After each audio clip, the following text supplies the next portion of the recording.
안녕하십니까? 우리 하이클래스 군무원학원에서 국어 강의 맡고 있는 문정호입니다. 반갑습니다. 두 개 기출문제를 연속으로 촬영할 거예요. 2023년 8월 26일에 기출시험이 두 개가 있었죠. 국회직 9급이랑 그 다음에 이제 지역인재 이제 9급시험. 시중에가 아니고 이제 뭐 공기출이나 이런 곳에 해설지라든지 또는 유튜브에 뭐 해설 강의가 전혀 없어서 우리 수험생들 그리고 이제 군무원뿐만이 아니라 일반직 공무원, 그 다음에 국회직 공무원 뭐 이렇게 여러 가지 공무원 시험을 준비하는 수험생들을 위해서 요거 프리 강의 시작했습니다. 프리 강의는 하이클래스 군무원학원 홈페이지 유튜브 채널에서 보실 수 있고요. 써드릴게요. 여기서 볼 수 있고, 그 다음에 제 유튜브 채널에서 올라가는 거 볼 수 있으시고요. 그 다음에 이제 해설지 있거든요. 해설지는 제 블로그를 통해서 받아보실 수 있습니다. 네이버 블로그예요. MJH721입니다. 721 네이버 블로그. 여기서 누구를 통해서도 다 받아볼 수 있고, 그 다음에 서로 이웃이 되지 않더라도 누구나 다 보실 수 있게 공개할 테니까는 여기서 추가 해설지 받아가지고 공부하시고, 그 다음에 강의를 통해서 해설 들으시고, 그 다음에 국회직 끝난 다음에 다음 영상으로 지역인재 9급도 같이 올라가니까 이것저것 같이 공부하시면 되겠죠. 뭐 하나 당부사항 하나만 더 드리고 가면은 여긴 뭐 학원에 대한 홍보나 아니면은 뭐 성격, 성향, 경향 이런 것들을 말씀드리는 자리가 아니라 순수하게 문제의 해설을 하는 자리입니다. 물론 좀 약간 주목할 만한 문제들은 이런 것도 출제가 되었구나 이런 것들을 말씀을 드리겠지만, 순수하게 문제를 해설하는 자리이기 때문에 여러분들은 뭐 경향 아니면은 뭐 유형 이런 것들을 말할 때는 좀 다른 자료들을 좀 더 찾아보시고, 추가로 해설지에 제가 추가적인 이야기들을 해놨으니 뭐 내가 준비하는 직렬과의 관련성, 그 다음에 이런 것들이 이직렬에도 나와요 안 나와요 이런 것들은 해설지를 참고하시면 좋겠습니다. 담백하게 해설에만 중점을 주도록 할게요. 지역인재 9급도 마찬가지입니다. 블로그는 네이버 MJH721고요. 그 다음에 유튜브는 정호는 국어왕. 부탁드리는 사항은 강의를 잘 보셨다면 그리고 도움이 되셨다면 좀 구독을 하나 눌러주시면 감사하겠습니다. 국회직 문제는 아시겠지만 선택지가 5개로 구성이 되어 있어요. 지방직, 국가직하고 차이가 분명히 있고, 그 다음에 국회직은 분명히 성격이 다르고, 군무원직 성격이 좀 다르고, 법원직 성격이 아주 다르고, 그 다음에 지역인재 문제는 좀 쉽기 때문에 여러분들 보면은 성격이 조금씩 차이가 있으니까 각각을 풀어보는 재미가 있을 거라고 생각이 됩니다. 정답에 집중하자고요. 자, 1번 깃발. 이렇게 사이시옷은 발음을 하지 않는 것이 원칙이지만 발음을 할 수도 있고요. 그 다음에 사이소리가 있죠? 사이시옷이 있죠? 당연히 뱃머리 맞는 발음이고요. 그 다음에 줄 넘기가 어디 있습니까? 줄 넘기로 유음화되어야겠죠. 줄 넘기로 표준발음법 제20항에 의해서 니은은 리을로 유음화돼서 발음하죠. 난로가 아니라 난로, 그 다음에 신라가 아니라 신라, 발음만 이야기하면은 천리, 그 다음에 광활로, 대관령 이런 것들이었죠. 그래서 줄 넘기가 올바른 표준 발음이고, 술잔이 아니라 술잔이고, 그리고 마지막에 이제 다만 규정이었죠. 다만 이런 것들은 리을을 리을로 발음하지 않고 니은으로 발음한다 해서 의견난, 임진난, 뭐 생산량, 결단력 이런 것들 기억나시죠? 시험에 많이 나왔던 것들은 상결례가 아니라 상견례 이런 것들. 정답은 3번이었습니다. 그 다음에 2번 문제에서 단서를 다 주었어요. 용언의 활용에 대해서 물어봤는데 불규칙 활용이죠. 자, 용어는 활용합니다. 용어는 활용해요. 활용이 무엇인지는 문법 공부를 좀 하셔야 되니까 용어는 활용합니다. 그래서 활용할 때는 어떻게 활용하느냐? 규칙 활용을 한다. 그 다음에 불규칙 활용을 한다. 그리고 불규칙 활용은 다시 종류가 3가지였죠. 어간이 바뀌는 불규칙, 어미가 바뀌는 불규칙, 어간과 어미가 모두 바뀌는 불규칙, 이렇게 3가지 종류로 나누어서 보통은 뭐 규칙하는 거 3개, 불규칙하는 거 하나 해서 다음 중 활용의 성격이 다른 것은, 이런 식으로 문제의 정답을 찾아가는 게 일반적이었는데, 이번에는 뭐 1, 2, 3, 4, 1, 2, 3, 4 이런 식으로 정답을 찾으라고 했었죠. 자, 비 온 뒤 푸르다, 칠록이 푸르다, 푸르러, 푸르다, 푸르러. 어미 어가 붙었는데 어미 어가 뭐로 바뀌었어요? 러로 바뀌었죠. 그래서 뭐예요? 러블 규칙 용언이죠. 러블 규칙 용언. 러블 규칙 용언은 여기 해설지에 제가 넣어놨어요. 어미가 바뀌는 물규칙이죠. 어미가 변화하는 물규칙, 러블 규칙. 나머지는 푸다, 퍼, 붓다, 부어, 걷다, 걸어, 굽다, 구어로. 나머지는 이렇게 할게요. 나머지는 모두 어간이 바뀌는 불규칙. 참고로 1번은 우불규칙. 2번은 붓다, 부어, 부은이, 시옷 불규칙, 어간이 바뀌는 불규칙. 그 다음에 3번은 걷다, 걸어, 디귿 불규칙, 어간이 바뀌는 불규칙. 그리고 마지막에 굽다, 구어는 비읍이 우나 오로 바뀌는 비읍 불규칙, 어간이 바뀌는 불규칙. 이렇게 보시면 되죠.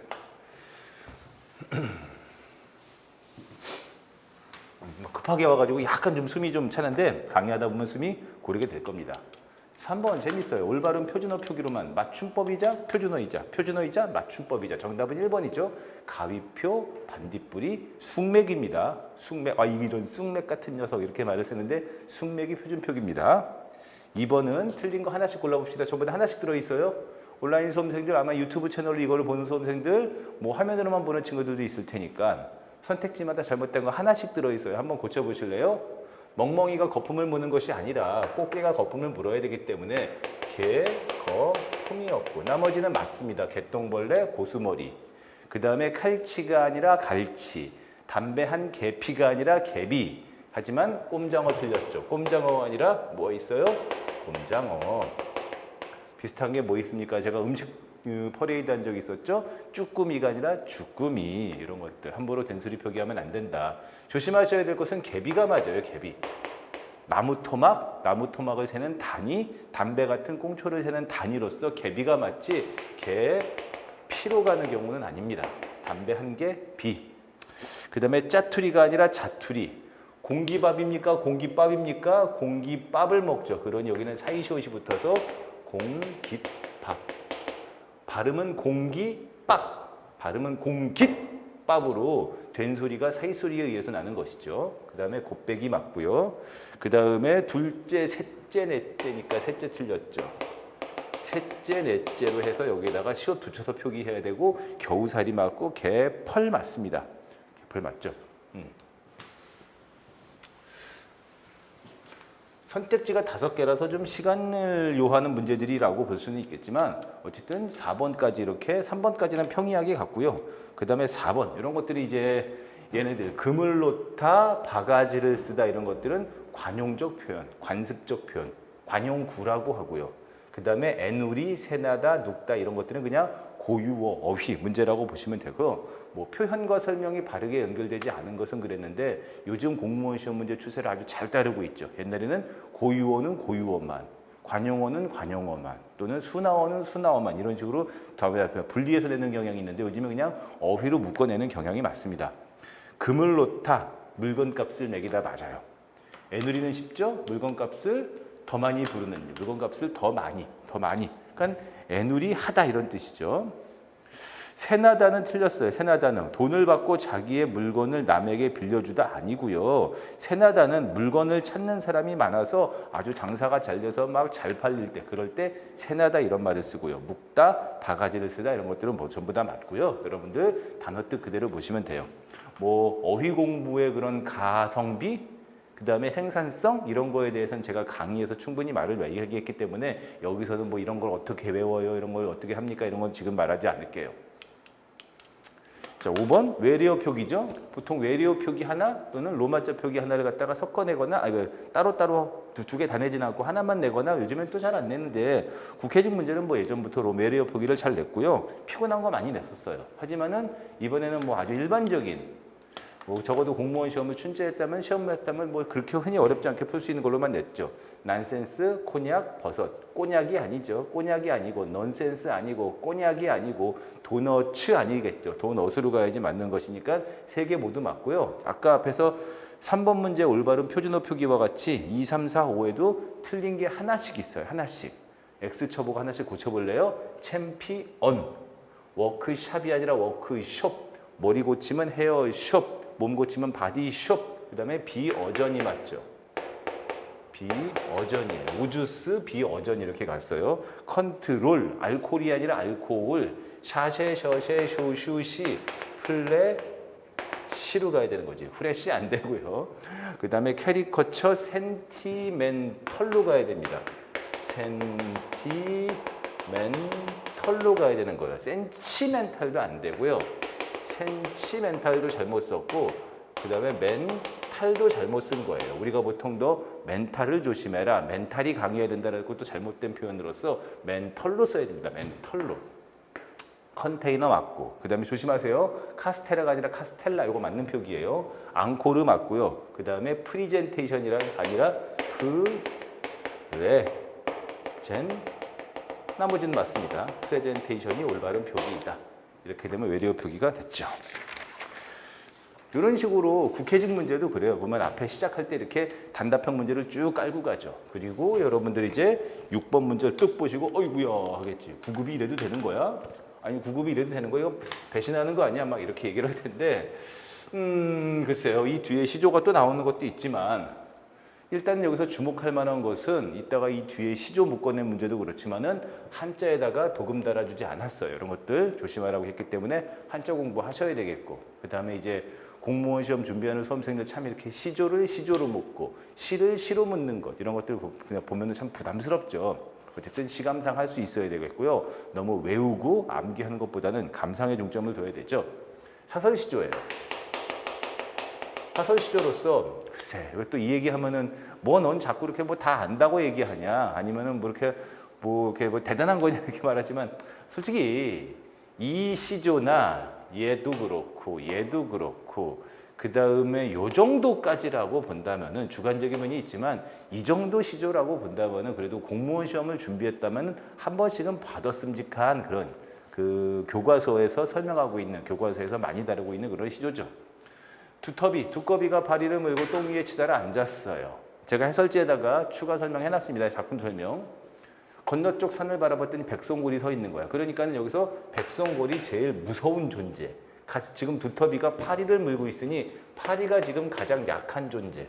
그리고 두꺼비는 백성골보다 무서워요. 백성골을 무서워하니까 가슴이 끔찍하여 풀떡 뛰어내렸다가 두어 마리 똥 아래 자빠졌죠. 그러니까는 여기서 가장 높은 존재, 가장 무서운 존재, 그 다음에 가운데는 두꺼비, 파리는 뭐예요? 가장 낮은 존재인데, 두꺼비는 백성골을 무서워하고 있으니 백성골이 직접적으로 두꺼비를 탄압하지는 않았어요. 그냥 지가 보고 무서운 거니까.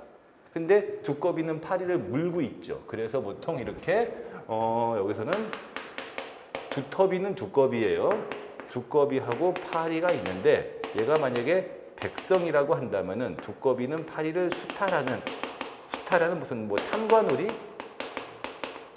이렇게 보통 해석하는 것이 일반적이죠. 하지만 이 시조는 또 하나의 특징이 하나 더 있습니다. 주제가 두꺼비가 지금 똥 아래 자빠졌거든요. 아이고 두꺼비가 하는 그런 자기 스스로의 독백이에요. 날쌘 나였기에 망정이지 피멍들 뻔하였다라고 해가지고 뭐 허장성세 찾아보십시오. 허장성세 허세 부리는 거죠. 뭐 이런 뜻도 담겨 있다라고 해서 하나의 작품에 하나의 뜻만 있는 것은 아니니까. 자, 문제가 뭘까요? 백성골이 두꺼비에게 해줄 수 있는 말. 야, 임마 허세 부리지 마. 또는 뭐야? 조심 좀 해. 너 그러다 나한테 혼나. 아니면은 너무 수탈하지 마. 이런 식의 복합적인 말을 해줄 수 있거든요. 2번이 맞죠. 군뱅이가 매미가 되어서 도쳐 올라가서 높디 놓으면 나쁜 소리는 좋지만은 그 위에 거미줄이 있으니 조심하여라 라고 해서 백성골이 나쁜 의미든 아니면은 좋은 의미든 경계하라. 너 그러다가 큰일 나. 그렇게 함부로 다니다가 너 큰일 나. 이렇게 경계하라라는 뜻으로서 2번 정도가 가장 맞고요. 나머지 1, 2, 3, 4, 5는 제가 해설지에다가 충분한 설명을 넣어놨지만 간단하게 본다면 얘는 퇴계 이황 선생의 도단12곡 중에 하나죠. 여기서 고2는 훌륭하게 공부를 했던 옛 성현이고, 그래서 학문에 대한 이야기 하는 거예요. 그 다음에 3번은 안민영의 그 매화사라는 시조, 연시조. 안민영의 매화사라는 연시조의 일부인데 그런 매화를 예찬하고 매화의 그런 고결한 정신, 시련을 이기는 그런 강한 의지 이런 것들을 예찬하는 시조이고요. 그 다음에 4번은 황진이의 시조죠. 청산리벽에서 쉽게 감을 자랑하지 마라. 일도 창의하면 돌아가기 어려우니 그냥 쉬었다 쉬었다. 그래서 뭐야, 인생 좀 편하게 살아라. 인생이 덧없다라고 하는 그런 황진이의 시조였죠. 그 다음에 마지막에 5번은 뭐야, 송강정철의 시조죠. 전원생활의 흥취, 술 먹고 뭐 이런 것들에 대한 이야기입니다. 추가적인 설명은 해설지를 좀 더 봐주시면 됩니다.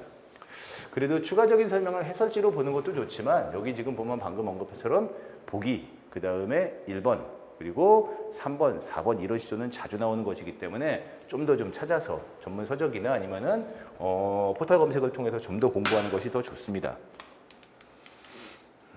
7번 박목월 시인의 윤사월이에요. 뭐 박목월 시인은 청록파 시인이고 그다음에 뭐 일제강점기 1930년대 후반부터 활동을 했고 뭐 이런 것들 여러 가지가 있지만 요즘에 공무원 시험의 방향, 추세는 뭐라 그랬죠?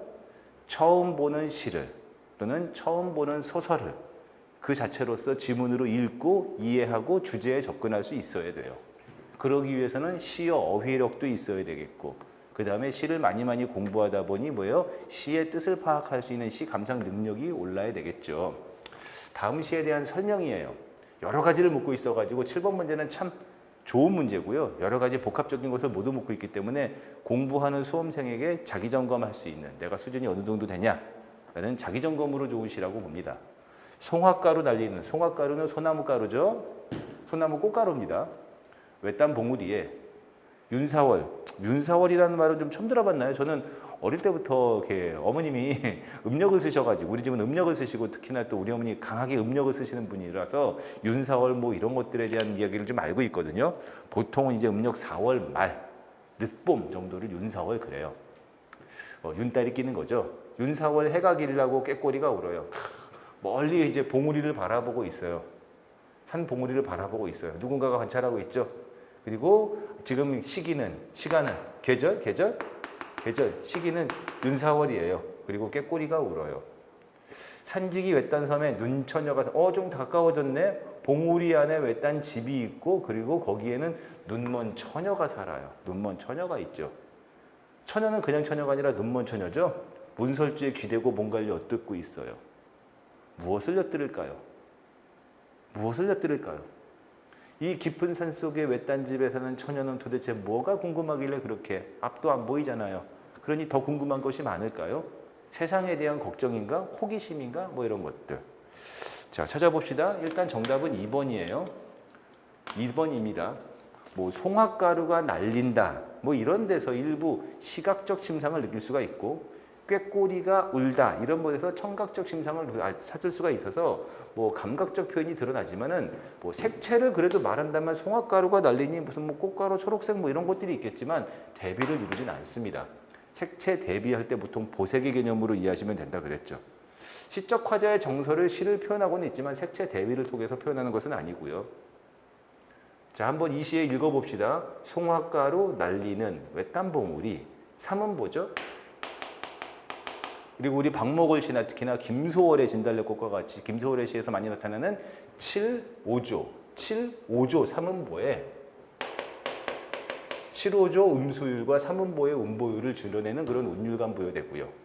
그 다음에 특정 시어 뭐 윤사월이나 뭐 송화가루다, 뭐 꾀꼬리 이런 걸 통해서 계절이 봄임을 알 수가 있고 외부 세계에 대한 그런 눈먼 처녀의 호기심을 나타낼 수 있고 그 다음에 멀리 보고 있는 원경이었다가 가면 갈수록 근경으로 시선의 이동에 따른 시상 전개가 드러나지요. 시조도 좋고 그 다음에 설명도 좋습니다. 반드시 주목해야 될 거 제가 강의 중에 정말 많이 강조했는데 이렇게 뭐라고 있어요. 비문학에서 그 다음에 순서 맞추기 문제 정말 괴로운 문제예요. 비문학에서 순서 맞추기 문제 이런 것들은 순서 배열하기 문제는 공무원 수능 시험에선 출제가 되는 것이 아니고 공무원 시험에서 출제가 되고 뭐 요즘에는 직렬 가리지 않고 순서 맞추기 문제를 이렇게 잘 출제를 해요. 그 중에서도 이 국회직 문제는 아시는 분들은 아시겠지만은 상반기 때 8급을 추냐 시험 보고요. 그다음에 하반기 때 넘어오면 하반기는 아니지 이제 한 여름으로 넘어오면 9급을 보통 봅니다. 9월 초에 보죠. 해서 8급, 9급 모두 마찬가지로서 이 비문학 순서 배열하기 문제는 국회직 문제에서 아주 좋아요. 무조건 한 문제, 많으면 두 문제씩. 이번엔 두 문제 냈거든요. 자주 출제하고 있기 때문에 제가 그랬지. 이 순서 배열하기 문제를 좀 집중 연습을 하고 싶다면은 국회직 문제를 다운받아서 좀 풀어보시면 좋다. 그리고 이 순서 배열하기 문제를 어떻게 접근할 것이냐, 어떻게 보면은 연습을 하면 좋을 것이냐는 우리 하이클래스 군문학원 그 홈페이지에 보면은 비문학 그 제가 10강 특강 올려놓은 거 있어요.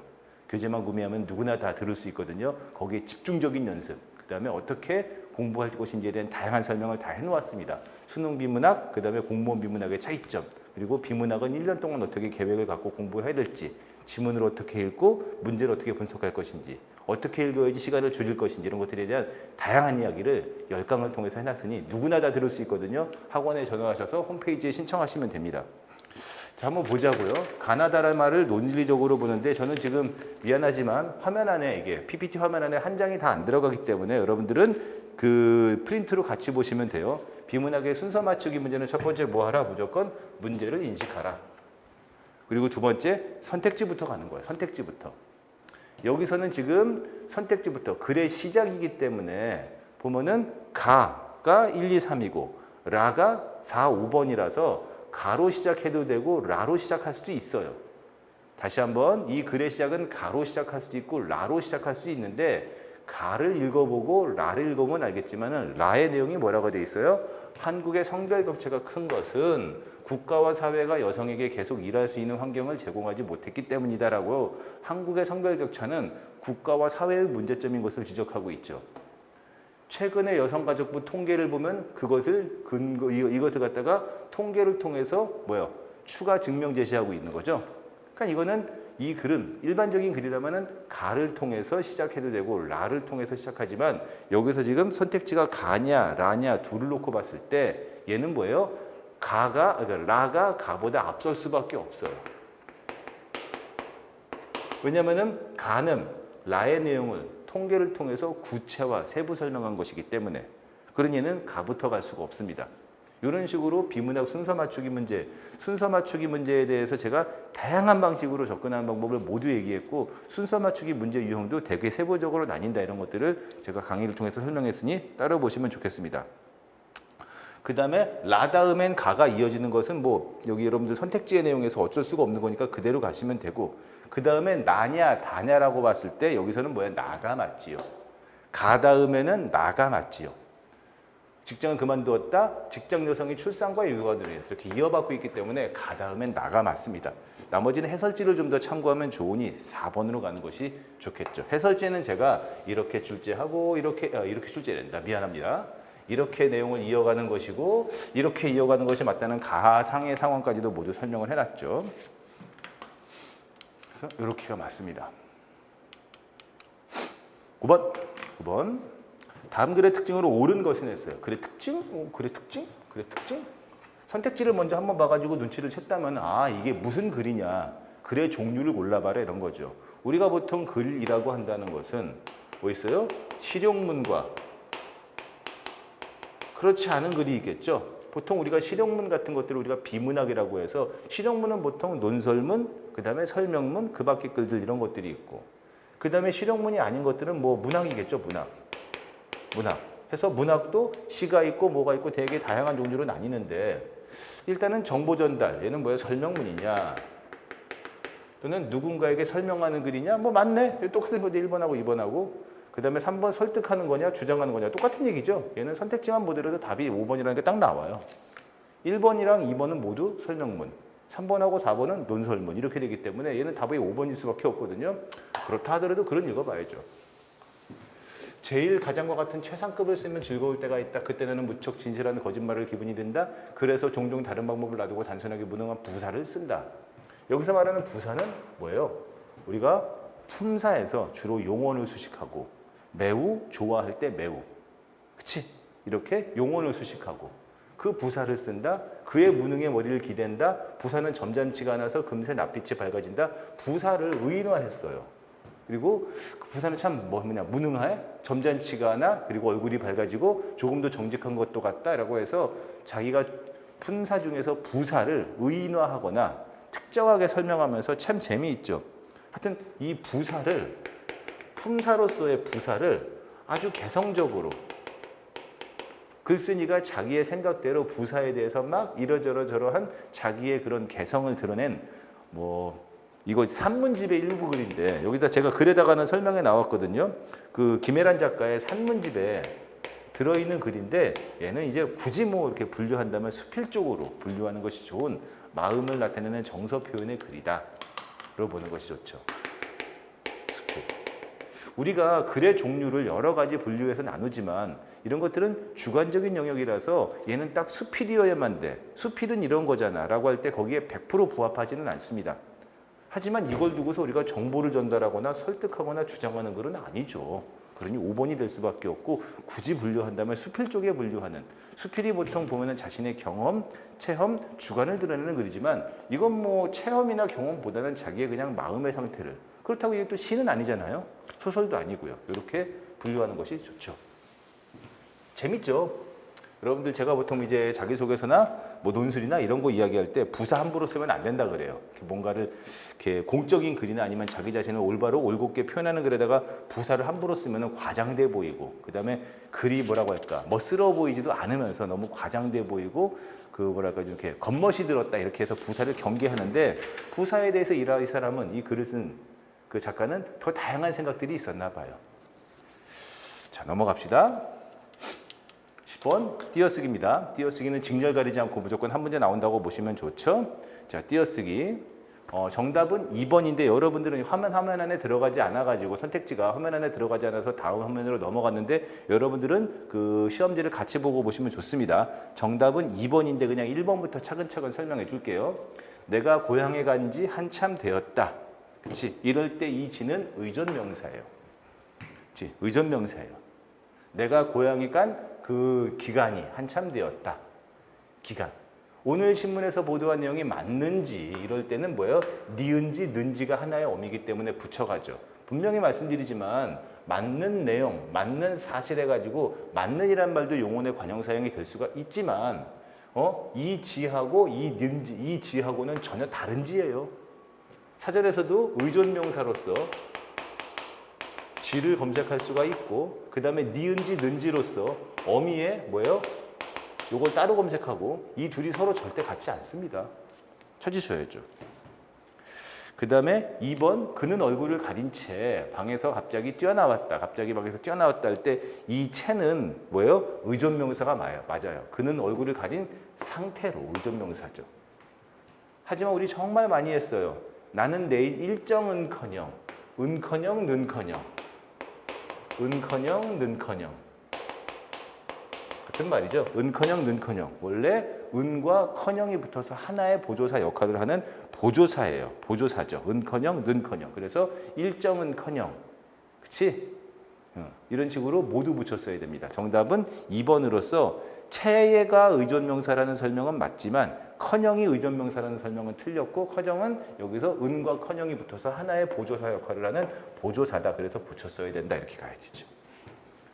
그 다음에 나머지는 해설지가 똑같으니까 여기서 투성이, 어치 모두 전미사 붙여가는 거죠. 투성이, 어치, 전미사. 원은 돈을 세는 단위로서의 명사이기 때문에 띄지만 뭐가 되는 거야? 어치는 전미사이기 때문에 이렇게 붙여가는 것이고요.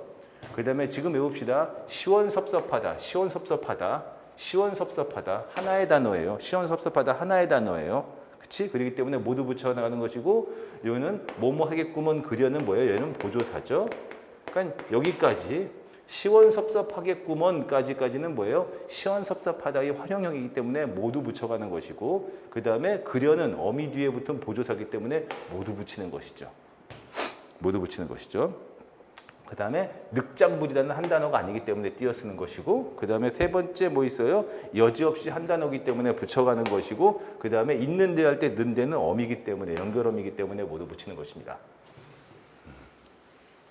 선택 하나의 그 기역부터 미음까지 하나가 전부 다 두 개씩의 예문을 모두 담고 있기 때문에 글쎄다 얘만 다 놓고 보면은 또 이런 얘기하면 또 이제 그럴 텐데 띄어쓰기 공부를 공무원 공부를 올바로 했다면은 어떻습니까? 웬만하면 다 알 수 있는 그런 표현들이라서 어느 정도 공부가 됐지만 이제 말이 길고 해야 될 것들이 가지수가 많기 때문에 시간, 그다음에 피로도가 좀 높은 것이죠. 그래서 10번까지여서 여러분들 한번 생각해 보시면 어때요? 국회직 문제 어렵나요? 쉽나요? 어쨌든 제가 그래도 국회직 문제는 다루질 않는 것이 좀 많이 지원자가 적기 때문에 말이 좀 적은데 글쎄다. 어쨌든 여기저기 이제 국회직 시험을 본 사람들의 입장에서 보면은 어렵다고는 해요. 그러니까 좀 어려운지 아닌지는 개인의 자가 점검이 좀 필요하죠. 자, 여러분들 11번으로 들어갈게요. 이렇게 밑줄 친 서술어가 높임말이 아닌 것은 보자마자 3번 답 5초 3초 만에 그냥 보자마자 답 묻다 여쭈다. 그래서 묻다를 여쭈다 여쭙다. 여쭈다와 여쭙다는 미묘한 의미 차이가 있지만 그냥 같은 뜻으로 보면 되죠. 객체 높임법이고요. 그 다음에 먹다 대신에 잡수다. 그 다음에 잡숫다. 같은 뜻으로 보시면 돼요. 약간의 미묘한 차이가 있다고는 하지만 그냥 잡수다, 잡숫다라고 해서 얘는 뭐야? 먹다에 이게 객체, 객이라고 쓸게요. 얘는 주체 높임이고요. 그 다음에 만나다, 뵈다. 그 다음에 뵙다. 같은 말이라고 보시면 돼요. 얘도 객체 높임법으로 같은 말이고요. 그 다음에 누군가를 모시다, 5번에 데리다 대신에 모시다. 이것도 전부 다 객체 높임법으로서 높임법이죠. 그래서 전부 다 높임 표현인데 3번에 눈물이 가시다 할 때 가시다는 얘가 기본형입니다. 가시다는 이게 가 더하기 시 더하기 다로서 시가 주체 높임의 선어 말음이 그럴 수 없죠. 가시까지가 어간이고 가시다, 가시고, 가시네 이런 거예요. 얘는 높임 표현이 아니에요. 뭐 일반적으로 사전을 찾아보시면 2개 정도의 뜻으로 쓰이죠. 그래서 보면은 뭔가 상태가 없어지거나 달라지다. 그래서 감기가 가셨어. 콧물이 가셨어. 이렇게.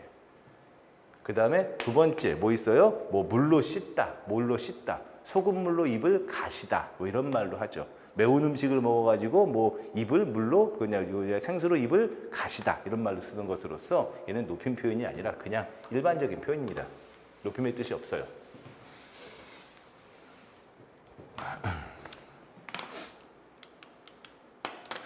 12번 반드시 꼭 부탁드립니다. 12번, 13번에 들어있는 백석에 흰 바람벽이 있어는 해설지를 꼭 봐주시기 바랍니다. 이게 시가 좀 길고 특히나 이 백석이 1930년대 이때 활동했던 시인인데 이 이북 쪽 사투리가 많아요. 뭐 어딨냐? 이북 쪽 사투리가 많아요.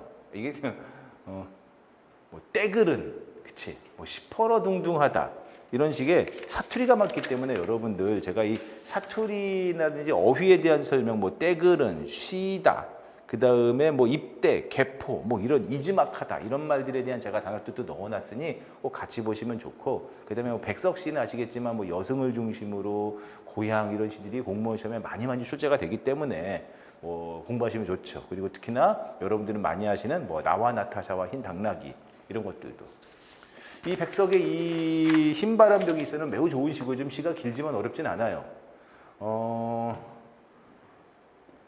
내 가난한 늙은 어머니라고 했으니 시적 화자는 나죠. 오늘 저녁 이 좁들한 흰 바람벽에 이렇게 어쩐지 쓸쓸한 것만이 오고 간다. 지금 방 안에 있어요. 그리고 방 안에는 바람벽이 있어요. 바람벽. 뭐 바람을 간신히 막을 만한 그런 벽? 근데 이 사람은 굉장히 쓸쓸해요. 쓸쓸하죠. 이 흰 바람벽에 희미한 15쪽 전등이 지치운 불빛. 지쳤어요. 불빛을 내어던지고 다 때글은 다 낡은 무명적자스가 어두운 그림자를 쉬고 때글은 무명샤스. 아마 뭐 가난한가? 아니면 힘겨운 노동을 했나? 어두운 그림자를 쉬고 또 달디단 따끈한 감주나 한 잔 먹고 싶다는 생각. 이 사람은 지금 너무 힘들었거든요. 이 사람의 마음속의 소망은 따끈한 감주 한 잔 먹고 싶었어요. 그리고 외로운 생각이 헤매인다. 외롭죠. 흰 바람벽에 기대고 있는 거예요. 그런데 이것은 또 웬일인가? 흰 바람벽에 내 늙은 어머니가 있다? 흰 바람벽에서 누굴 보는 거예요? 어머니를 보는 것이죠. 어머니가 직접 보이는 게 아니라 환영입니까? 아니면 이게 스크린입니까? 아마 어머니를 떠올려 보는 것이죠. 같이 있었던 어머니를 떠올리고 그 다음에 어머니를 추억하고 어머니를 상상하겠죠. 이렇게 시퍼러동동하니 추운 날인데 차디찬물에 손을 담그고 모이면 아이고 어머니가 힘들게 살았거든요. 그 어머니 모습이 이 흰 바람벽에 환영처럼 보이는 거예요. 그래서 이 흰 바람벽은 그냥 바람벽이라고 할게요. 바람벽은 화자가 상상하고 화자가 보고 싶은 어머니를 스크린처럼 투영해서 보여주는 역할을 하고 있죠. 넘어가면은 이따가 문제 거기 13번 문제를 풀기가 어렵기 때문에 여기 넘어가기 전에 왜냐면 밑줄이 있잖아요. 1번 기억은 현재의 공간 맞아요. 하지만 여기 지금 리을미 비읍이 없지만 비읍은 현재의 공간이 아닙니다. 화면 넘어가서 설명해 드릴게요. 3번 니은하고 디귿은 쓸쓸한 감각적 표현 맞죠? 니은하고 디귿은 지금 쓸쓸한 표현을 갖다가 쓸쓸함을 뭐 시각적 표현이나 아니면은 뭐 어쨌든 따끈한 감정이니까 미각과 이런 것들 감각적인 표현을 통해서 대신하고 있고요. 그 다음에 리을 원망하는 대상 아니에요. 지금 보면은 4번 일단은 거기 3번에 디귿 시옷 했는데 시옷은 없죠. 미각적 이미지 드러나죠. 그 다음에 시옷도 있으니까 시옷은 이따가 넘어가서 얘기합시다. 그 다음에 리을은 원망 아닙니다. 원망 아니에요. 국어의 특징이에요. 지문이 길다 보니까 한 화면 안에 다 안 들어가죠. 자, 또 사랑하는 내 사람이 있다. 사랑하는 사람, 그냥 사람이라고만 쓸게요. 사랑하는 사람을 또 흰 바람벽에 투영하듯이 떠올리고 있어요. 그러니 어떻게 되는 겁니까? 미음. 리을은 화자가 원망하는 대상이고 13번에 4번 선택지. 미음은 그리워하는 대상이다. 그렇지. 13번에서는 미음은 화자가 그리워하는 대상이다. 이 설명은 맞지만 리을은 화자가 원망하는 대상이다. 이거 틀렸죠. 어머니를 원망하지 않죠. 4번도 틀렸고 13번은 2번이 답이고. 또 내 사랑하는 어여쁜 사람이 어느 먼 앞댁 조용한 개포가의 나지막한 집에서 그 지아비와 마주 앉아 대국국을 끓여 먹고 저녁을 먹는다라고 할 때 비읍은 과거의 공간이 아니에요. 지금 흰 바람벽을 통해서 화자가 상상하거나 그러면 추억을 떠올리는 것이거나 뭐 이렇게 말했기 때문에 무조건 과거의 공간이라고 말할 수가 없어요. 그냥 흰 바람벽을 통해서 화자가 상상하는 것이니 얘는 현재도 과거도 미래도 아니고 모르겠어요. 얘는 그냥 지금 생각하는 거예요. 현재가 맞나? 뭐 이렇게 상상하고 있는 것이니까. 그래서 1번도 틀렸고요. 그 다음에 3번에 시옷 미각적 심상 맞죠? 대국국을 끓여놓고 먹으니까. 그리고 어느 사이인가 흰바람벽에 내 쓸쓸한 얼굴을 쳐다보며 이러한 글자들이 지나간다. 자, 생각하는 거지. 나는 이 세상에서 가난하고 높고 외로웠고 슬프게 살아가도록 태어났다. 이 세상을 살아가는 데 가슴은 너무나 호젓한 것으로 슬픔으로 가득 찼다라고 해서 자기 현실을 받아들이고 있어요. 나는 너무 슬프고 괴롭고 아프게 태어났다는 것을 자기 현실을 받아들이고 있거든요. 이따가 12번 문제 매우 어려웠어요. 매우 어려웠어요. 그 마지막에 그리고 이번에는 나를 유일하는데 울력하는데 하늘의 세상을 귀하고 하는 것은 모두 그렇게 사랑하듯이. 그러면서 마지막에 누굴 떠올려요? 초생딸과 바구지꽃과 짝새 당나귀가 그렇고 프랑시스 잼과 도연명과 라이넬 마리아 릴케가 그렇듯 나처럼 외롭고 슬프고 쓸쓸하게 살았던 사람들을 생각하면서 마음의 위안과 위로를 얻고 있죠. 그러니 어쨌든 마지막에 13번에 4번도 끝났고 그 다음에 13번에 5번 시에서 바람벽이 아니냐 바람벽에 비친 것이 아니냐라고 무엇이냐라고 물어봤는데 이 리을하고 여러분들 13번 할 때 이따가 다시 할게요. 13번 이렇게 가자. 리을하고 미음은 이래서 길어서 힘들어요. 이 리을하고 미음은 여러분들 시를 보시기 바랍니다. 리을하고 미음은 바람벽에 비친 그림자의 모습이 맞지만 니은하고 디귿은 지금 현재 시적 화자의 상태이기 때문에 그림자의 모습을 맞는 것은 얘고요. 이 둘은 안 돼요. 그래서 정답은 2번이고요. 그 다음에 12번도 봅시다. 12번도 얘도 옳지 않은 것이거든요. 화자의 생각을 정서적으로 표현했다. 맞았어요. 외롭고 쓸쓸하고 그 다음에 사랑하고 가난하고 외롭고. 12번에 2번은 오늘은 제가 풀이에만 집중하겠다고 해서 뭐 논란은 아니에요. 얘기할 만하고 좀 말을 줄일 텐데 분명히 뭐라고 했냐면 문제에서 가의 글자는 그랬어요. 아마 개인적으로 가의 시어는 또는 가의 표현은 이 말을 좀 이렇게 잘못 쓰지 않았나 했는데 글자 해도 됩니다. 화자의 내적 독백이 맞고요. 그 다음에 3번 나는 가의 반복이자 그렇지 가의 반복이자 심화된 정사 맞고 그 다음에 3번, 4번 나에는 화자와 동일시하는 대상 누구? 이 밑줄 그은 사람들 아까 누구 있어? 바구짓꽃, 짝새, 당나귀, 프랑시스, 잼, 도연명, 마리아, 나이널, 미케 이렇게 전부 다 동일시하는 대상인데 자 5번 봅시다. 나에는 가와 달리 화자의 운명을 이겨내고자 하는 의지, 가와 나 모두 운명을 이겨내고자 하는 의지로 보아야 맞아요. 보도록 합시다. 분명히 나는 이 외롭고 쓸쓸하고 괴로움을 이들을 생각하면서 이겨내려는 표현이 맞고 아마 가를 보면서 그렇지 않다고 상상할 수 있는 사람이 있는데 잘 봐요. 나는 이 세상에서 가난하고 외롭고 높고 쓸쓸하고 살아가도록 태어났고 그리고 이 세상을 살아가는데 여기서 보면 뭐야? 자기의 아프고 현실을 운명적으로 인정하고 있죠. 그리고 내 가슴은 너무도 많이 뜨거운 곳으로 호젓한 곳으로 사랑으로 슬픔으로 가득 찼다. 삶이 힘드니까 슬픔으로 가득 찼지만 사랑으로도 가득 차 있음을 인정하고 인식하고 있어요. 이것은 뭐예요? 자기 아픈 현실을 인식하고 그래서 그것을 인정하고 있고 그것을 긍정적으로 수용하고 있다. 이렇다는 측면에서 가와 나 모두 화자의 뭐예요? 현실 극복 의지라고 말할 수가 있죠. 그렇기 때문에 뭐 나에는 달리라는 말이 틀렸어요. 정답은 요게 요게 틀렸죠. 그렇지? 운명을 이겨내고자 하는 의지는 가와 나 모두 있다고 보는 것이 올바른 설명입니다. 요거 조금 어려웠어요. 그리고 요거 글자라는 말 가의 시어는 가의 시 표현은 가의 시 구는 뭐 이런 식으로 말을 바꿔야지 문학을 출제하는 맥이라고 볼 수 있겠죠. 좀 시간 길어졌죠? 그 다음에 14번. 얘도 좀 주목할 만한 문제예요. 이런 거 조심해야 돼요. 이렇게 시작할 때 한 문장이 들어있죠? 그러면 얘는 바꿀 수가 없는 거기 때문에 얘 다음에 이어갈 내용이 무엇인지를 찾아야 돼요. 그렇게 봤을 때 가가 2개요, 나가 하나요, 선택지에 라가 2개로 되어 있죠. 얘가 있기 때문에 그래서 예를 들어 똑같은 모두 가능하지만 가가 뭐예요? 처음에 이 문장이 뭐였어요? 한 사회가 공동체로 유지되고 발전하는데 필요한 것 중에 하나는 사회 구성원 간의 의사소통이라서 이 내용을 이어가는 뭐예요? 얘가 되어야 돼요. 라가.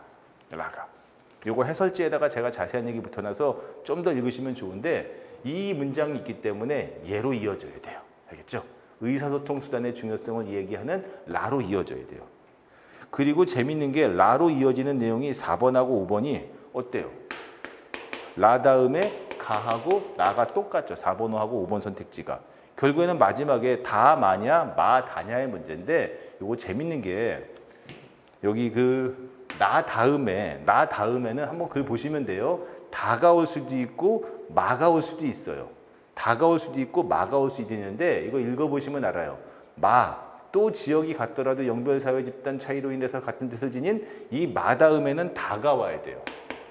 마 다음에는 다가 와야 돼요. 마 다음에는 다가 오는 것이 맞고 그 다음에 한 번 더 좀 더 본다면은 나에 보면은 지역에 따라 팽이를 지역에 따라 그 형태가 조금씩 다르게 쓴다라는 것을 나에서 설명했기 때문에 그 내용을 이어가는 요 내용이 또 이어지는 것도 맞기 때문에 요 흐름은 여러분들 5번 선택지로 가는 것이 맞습니다.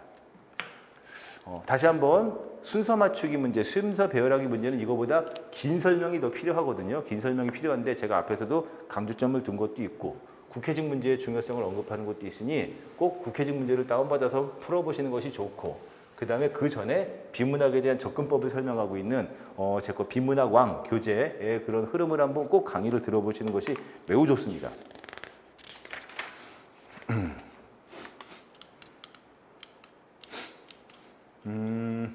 다음 중 글의 빈칸, 아이고 옮기고 여기인데 빈칸, 아이고 PPT가 빠졌습니다. 여기입니다. 빈칸은 여기예요. 다른 얘기를 더 들 수도 있지만 우리가 여기서 보면은 요 문단 한번 봅시다. 자 먼저 볼게요. 더운 온도가 더워요. 그러면은 물의 부피가 상승하죠. 그리고 더운 온도로 빙하들이 녹아요. 그냥 글의 흐름을 보는 거예요. 그리고 수분이 증발하죠. 수분이 증발해요. 그리고 수분이 증발하면서 뭔가 수분을 빙하와 만년설에 옮긴대요. 그리고 그 다음에 마지막에 있는 내용은 뭐야? 빙하와 만년설이 커지죠. 다시 한번 온도가 더워요. 부피가 상승해요. 빙하들이 녹죠. 수분이 증발하죠. 빙하와 만년설에다가 수분을 옮겨요. 그리고 빈칸이에요. 만년설이 더 커지죠. 요 사이에 들어갈 것이 5개 중에서 뭐냐죠. 5개 중에서 뭐냐냐. 시간이 확보되는 것 아니고 이미 물의 부피는 계속해서 상승했고 그 다음에 밀려나는 것이 아니고 그 다음에 즉각 상승하는 것하고 상관이 없고 그 지역의 온도가 얼음을 녹일 정도가 아니라면은 뭐야? 만년설은 더 커지겠죠라고 5개 중에서는 5번이 가장 맞죠. 이렇게 보시는 것이 맞다. 빈칸에 들어가야 될 이야기를 맞지만 글의 흐름을 보셔야 되겠고 참고로 하나 더 제가 그냥 간단하게 해설을 담담하게 한다고만 주장하기 때문에 그렇지만은 여기의 내용을 조금 더 읽으면은 5번이 확실히 좀 더 정답이라는 것을 분명히도 알 수가 있습니다.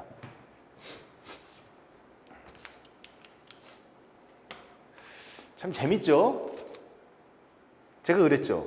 공무원 시험의 출제 방향, 경향은 뭘까? 수학능력 시험은 분명히 출제 방향, 경향을 매년마다 살피고 이야기하고 교육부를 통해서 이야기하고 그다음에 뭐 있어요? 모의고사를 통해서 밝히는데 공무원 시험 문제의 출제 방향은 뭘까? 없어요.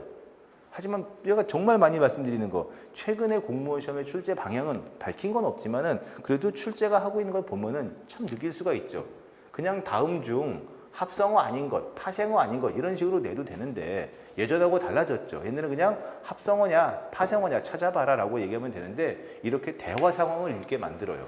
비문학이어도 좋고 대화 상황이어도 좋고 화법이죠. 또는 작문 상황이어도 좋아요.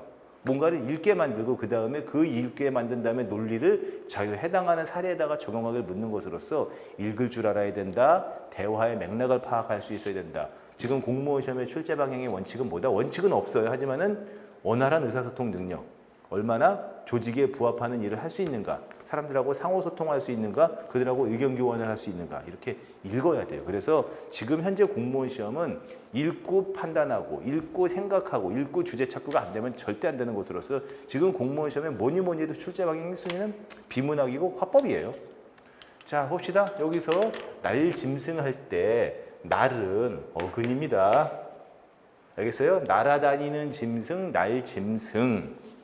제 거 블로그에 있는 합성어, 파생어 자료도 그렇고 제가 여러분들한테 그 교재를 만들어 드린 것도 그렇고 이거 어근과 어근의 결합인 얘는 합성어예요. 합이라고만 쓸게요. 합성어입니다.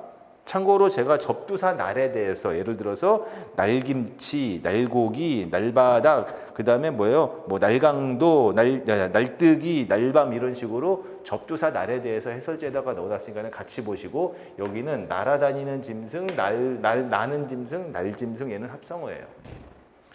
그 다음에 나머지는 전부 다 접두사 붙었죠? 맨 처음, first, 맨 처음으로서 애당초 접두사. 설마 말벌이 네 다리로 뛰어다니는 그 말, 홀스 말은 아니잖아요. 빅, 크다. 큰 벌, 말벌 많이 쓰죠. 말벌, 말개미, 말매미 이렇게. 그 다음에 아무것도 없다, 다른 것이 없다. 맨, 접두사죠. 뭐 맨눈, 맨다리, 맨땅, 맨발, 맨주먹 이렇게 쓰고요. 아마 얘가 휩쓸렸을 텐데 우리 제 거 보면은 합성어, 파생어 자료에는 들어있어요. 그 다음에 띄어쓰기 자료에 들어있는 것으로서 이 내분비는 인으로의 뜻은 분명히 있거든요. 인으로 뜻은 분명히 있지만 여기서 이 내는 접두사예요. 접두사. 그래서 내분비 파생어예요. 예를 들어서 내분비, 내출혈 이런 것들은 전부 다 내가 접두사예요. 어근이 아니에요. 장소를 뜻하는 것이 아니라 그 해당하는 상황을 뜻하는 말이기 때문에 여기서 접두사로 쓰여야 되는 거예요. 조금 어려웠죠. 고전문법 꾸준히 냅니다. 고전문법 꾸준히 내요. 그 공무원 수험생들 중에서 보면은 고전문법을 나는 안 할래 하는 사람이 있는데 고전문법도 안 하고 한자도 안 하고 고전문학도 안 하면 도대체 뭘 하는지 모르겠어요. 17세기 이후 국외음만 나타났어요. 맞아요. 보면은 펴다, 펴디가, 펴지 이런 식의 표현이 나오는 거 보면은 17세기 이후 국외음은 나타났고요. 이번 많이 설명했어요. 본래 세종대왕님이 한글을 처음 창제하셨을 때 모음의 기본 중심자였던 아래아는 원래 본래 발음이 있었거든요. 오와 아의 깊은 중간 발음으로서 깊이 들어가는 발음이 있었지만은 현대 국어에서는 갈수록 다 사라졌고요. 제주방언에서 일부 나타난다고 이야기는 해요. 그 다음에 3번 객체높임법이죠. 3번 객체높임법. 보통 뭐 삽 또는 잡, 반침, 잡 이런 객체높임법은 상대 높임에 뭐뭐하여 습니다. 뭐뭐였습니다. 이런 식으로 변화해 나갔다는 것이 일반적인 설명입니다. 중세국어에는 현대국어에는 객체높임법을 이렇게 어미를 통해서 사용하지는 않지만 쓰지는 않지만 중세국어에서는 이렇게 삽작 객체높임 선어 발음이 객체높임 선어말 어미가 있었거든요. 근데 이게 넘어가면서 사라지고요. 그 다음에 현대국어에 격식체, 하십시오체에 습니다로 쓴다는 것이 일반적인 설명이죠. 그 다음에 주격조사는 원래는 물론 이를 이런 식으로 형태 변화해서 쓰긴 했지만은 17세기 근대국어 이후에 주격조사 가가 나타나기 시작했고요. 5번은 뒤바뀌었어요. 5번은 뒤바뀌었어요. 자, 받침에 대해서 설명해 봅시다. 받침 중요한 거죠. 받침 15세기 중세 때는 원칙은 뭐였습니까? 원칙은 종성, 부용, 초성이었죠. 하지만은 뭐예요? 실제 사용에서는 그냥 사용이라고 할게요. 실제 사용에서는 소리 나는 대로 적는 것을 원칙으로 삼았기 때문에 팔종송법에 따라 적었어요. 팔종송법에 따라. 팔종송법 받침 설명해 봐야지. 여기 설명이 있으니까 기역, 니은, 디귿, 리을, 미음, 비읍, 시옷, 옛니응이었죠. 그러다가 17세기 이후 근대국어로 넘어오면서 뭐예요? 받침을 사용하는 것이 표기 사용하는 것이 여기 사용이라는 말보다는 표기가 좋겠다. 왜 이 말이 안 떠올랐지? 근대국어 표기에서는 7종송법으로 바뀌죠. 기역, 니은, 리을, 미음, 비읍, 시옷, 이응으로 디귿이 빠졌죠. 그리고 현대국어에서는 물론 뭐 발음으로서는 뭐 가느다란 물방울, 음절 끝소리 규칙이 있긴 하지만 표기로서는 뭐든지 다 표기할 수 있죠. 다시 종성부용 초성으로 표기가 바뀐 것이라고 보면 됩니다. 라고 얘기했을 때 중세국어 시기에는 디귿과 시옷의 구별 차이가 있었어요. 그치? 그래서 요 둘 간의 발음 차이가 있었어요. 우리는 지금 옷 똑같지만은 그 당시에는 발음 차이가 있었어요. 하지만은 근대국어로 넘어오면서 디귿이 없어지고 시옷만 남았죠. 그렇기 때문에 시옷을 디귿으로 적는 게 아니라 디귿을 시옷으로 적는다로 설명해야 되지 맞습니다. 정답은 5번이에요. 아마 이거 고전문법 공부된 사람들은 금방 알 수 있는데 안 된 사람들은 그냥 속절없이 틀렸을 거예요. 조심해야 되는 문제입니다. 그 다음에 18번 비문학이에요. 처음에 모르는 사람들은 뭐 이제 화법 문제로도 볼 수 있지만 그냥 비문학 문제입니다. 반대신문식 토론은 입론, 반대신문, 반론의 순서로 이어진다. 그래서 입론은 이 첫 번째 문단은 입론 설명하죠. 그 다음에 반대신문이라고 한다. 두 번째 문단은 반대신문 설명하고 있죠. 반대신문 설명하고 있어요. 그리고 여러분들 넘겨 보시면 알겠지만 마지막 문단은 반론에 대한 설명이에요. 반박 단계. 마지막 문단은 어디 있어? 반박이 반론이니까 반론을 설명하고 있죠. 토론의 과정을 설명한 비문학 글이라고 보시면 되고 글의 제목, 글의 주제는 토론의 과정 하면 됐죠. 자, 19번 들어가도록 할게요. 이 19번은 참 생각이 많아져요. 자, 19번은 참 생각이 많습니다. 일단 정답은 4번 남았고요. 일단 정답은 4번이 맞아요. 어쨌든 간에 의심이 없는 것으로 골라야 되니까. 하지만은 좀 생각을 여러 가지 하게 만드는데 문제가 띄어쓰기가 맞는 것을 찾아라 했거든요. 제가 해설지에다가 좀 긴 얘기를 해놨으니 한번 살펴보시면 되는데 일단 우리가 잘못된 거, 그러니까 정답 먼저 하고 갑시다. 자, 끊임없다 한 단어. 연구와는 조사 붙었으니까 이렇게 붙여 쓰고 투자로도 조사 붙은 거니까 이렇게 신제품 한 단어 을조사 이렇게 그리고 개발에 하다 붙는 것은 뭐야? 전미사 하다 붙어서 개발하다로 활용하죠. 잘 됐죠. 뭐 잘못될 게 없어요. 그 다음에 리을 그는 맞지? 연수차 이 정도는 하수죠. 차 이런 거 전미사예요. 전미사. 연수차, 인사차, 연구차, 사업차 이렇게 차, 전미사입니다. 붙여 쓰고요. 도미를 하게 되었다. 뭐 잘못될 게 없어요. 그래서 니은하고 리을이 맞죠. 정답은 4번이고요. 일단은 기억은 할 얘기가 조금 있으니까 디귿하고 기억을 보자고요. 그와 결혼을 결심한 것 정도는 의존명사니까 이 정도 띄는 것 정도는 뭐 고수로 하고 볼 수는 없어요. 만난 지, 그치? 여기서 만난 지 할 때 지도 의존명사니까 띄어 쓰는 것이고, 그 다음에 다섯, 그리고 번은 횟수명사니까 띄어 쓰는 것인데 여기서 띄어서 잘못됐죠. 그래서 어떻게 할까?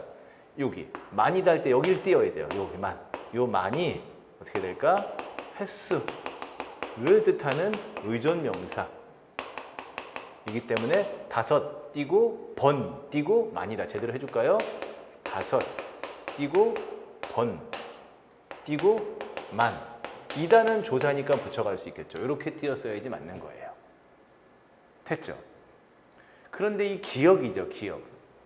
띄어쓰기가 맞는 것만을 고기에서 골라라라고 했을 때 띄어쓰기의 기본 원칙이 뭡니까? 단어별로 띄어쓰는 것을 원칙으로 삼거든요. 그는 어려운 공부한다, 공부한다, 공부한다고 활용하는 한 단어죠. 매일 도서관에 가요. 이렇게 되면은 띄어쓰기에 문제점이 없어요. 기억은 엄밀히 말하면 어법상 잘못된 거예요. 요거 좀 긴 얘기가 필요한데 우리가 문법을 크게 묶어서 공부하지만 문법에도 세부 종류가 있어요. 그러면은 일반 이론 문법, 학교 문법, 그리고 어문 규정 문법, 맞춤법 표준어, 그리고 어법으로서의 문법. 뭐 좀 더 넘어간다면은 뭐 있어요? 고전 문법도 문법이라고 본 다음에 얘는 어법상 문제가 있는 거예요. 자, 갈게요. 어려운이라는 말은 어렵다의 관형어적 활용이죠. 어렵다에 관형사용어미 니은이 붙으면서 비읍불규칙에 의해서 어렵다, 어려워, 어려운으로 활용한 얘는 뭐예요? 관형어입니다. 관이라고만 쓸게요. 우리가 아시겠지만 관형어 뒤엔 뭐가 와야 돼요? 체언이 오죠. 관형어는 일반적으로 체언을 꾸미고 체언을 수식하고 당연히 뭐예요? 체언을 수식을 하는 말인 관형어는 수식을 받는 말 앞에서 띄어쓰는 것이 원칙이어서 어려운 사업, 어려운 사건, 어려운 공부, 어려운 취업 이런 식으로 뒤에 명사가 와야 돼요. 명사가. 근데 우리 아시겠지만 공부한다고 할 때 공부하다는 명사 체언 공부 뒤에 전미사 하다가 붙어서 붙여 쓴 말로써 이 하다는 생산성이 굉장히 높잖아요. 공부하다, 사랑하다, 숙제하다, 운동하다. 이럴 때 얘는 뭘 만드는 거예요? 동사 만들어준 거죠. 공부한다고 할 때 공부하다는 동사예요, 동사. 그러니 여기서 어려우니 공부하다는 동사를 꾸밀 수는 없어요. 동사를 꾸밀 수는 없어요. 얘는 어법상 잘못된 문장으로 보아서 이렇게 가야 돼요. 어려운 공부 띄고 한다고. 뒤에 있는 명사를 꾸며줄 수 있어야 돼요. 명사, 수식. 공부가 명사 체어니까 명사라고 쓸게요. 이런 식으로 써야 돼요. 또는 명사 뒤엔 조사 붙을 수 있으니 어려운 공부를 한다고. 이렇게. 저는 여기서 이제 어려운 공부한다고 할 때 어려운 공부를 명사 구로 볼 수도 있고 얘는 명사 구의 형태로 와야 되는 것이고 또는 뭐예요? 어려우니 명사를 꾸며서 명사고 조사가 생략된 공부를 한다고 이렇게 가도 되는 것이죠.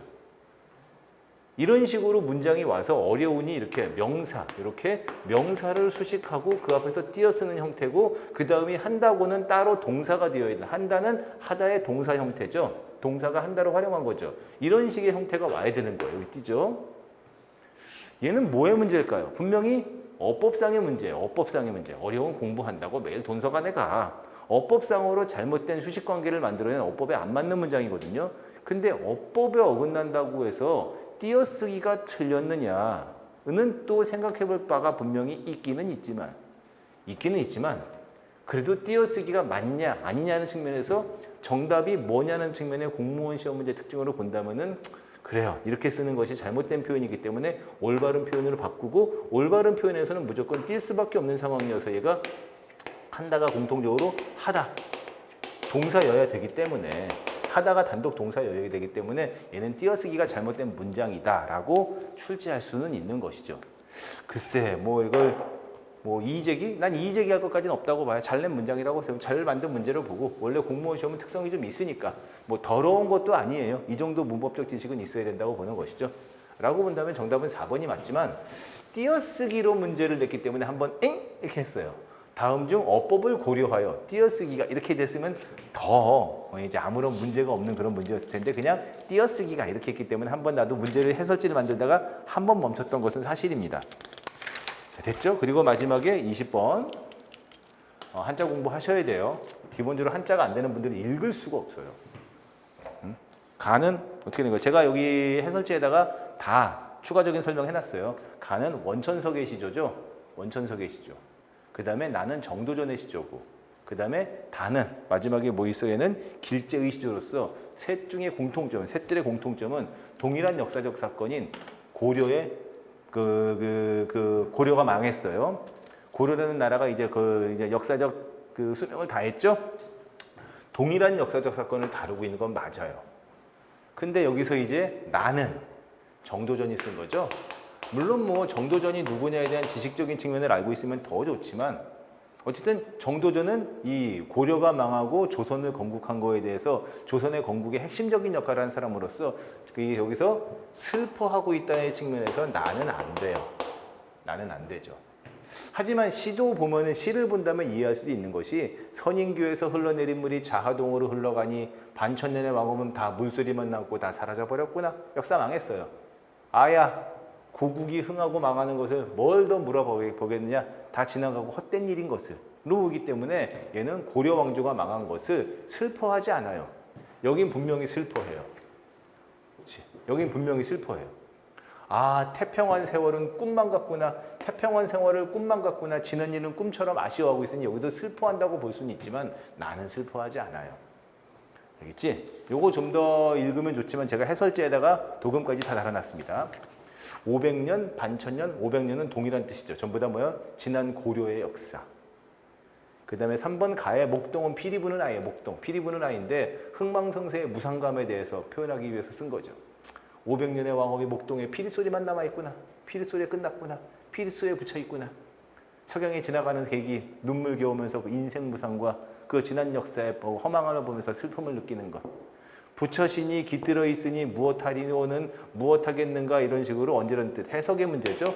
해석의 뜻도 제가 되어 있지만은 고전시가 해석은 여러 차례 강조했어요. 그리고 5번 얘네들은 전부 다 시조죠. 시조에 대한 설명 전부 다 5번입니다.